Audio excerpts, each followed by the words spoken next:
ବୋହୁ ହଁ ମା କୁହ। ତୋ ବାପ ଘର ତତେ ଆଉ କିଛି ଶିଖେଇ ନାହାନ୍ତି, ଖାଲି ହସିବା ଶିଖେଇଛନ୍ତି। ଚାହାରେ ଚିନି କମ ଅଛି। ବେଶୀ ଶ୍ରଦ୍ଧା ଆଉ ଭଲ ପାଇବାରେ ଚାହାଟା ବନଉଥିଲି ତ, ସେଥିପାଇଁ କି ଭଲ ପାଇବାଟା ଅଧିକା ହେଇଗଲା ଆଉ ଚିନି କମ ହେଇଗଲା।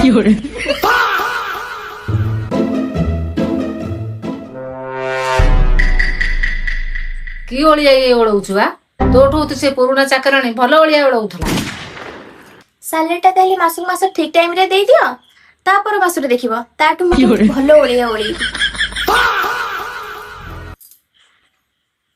ବୋହୁ ହଁ ମା କୁହ। କଣ ଏ ଖାଇବା ବନେଇଛୁ? କିଛି ଭଲ ଲାଗୁନି। ମୁଁ ରୋଷେଇ କଲା ବେଳେ ତୋ ଶ୍ୱଶୁର ଆଉ ମୋ ପୁଅ ହାତ ଚାଟିକି ଖାଆନ୍ତି। ମା ତମେ ବିଲକୁଲ ବି ଟେନସନ ନିଅନି। ମୁଁ ଏବେ ନୂଆ ନୂଆ ୟୁଟ୍ୟୁବରୁ ରୋଷେଇ ଶିଖୁଛି। ଯେତେବେଳେ ପ୍ରଫେସନାଲ ରୋଷେଇଆ ବନିଯିବି, ସେତେବେଳେ ମୋ ଶ୍ୱଶୁର ଆଉ ତମ ପୁଅ ପୁରା ଆଙ୍ଗୁଠି କଣ ପ୍ଲେଟ ସଫା କରିକି ଖାଇଦେବେ। ଘରେ ତ ଅଛୁ, କାହିଁ ଏତେ ସଜ ହଉଛୁ ବା?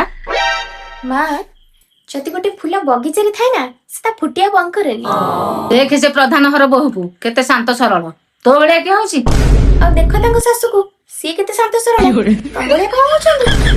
ତାଙ୍କ କମ୍ବିନେସନ ଠିକ ଅଛି କି ନାହିଁ, ବୁଝାମଣା ଠିକ ଅଛି କି ନାହିଁ?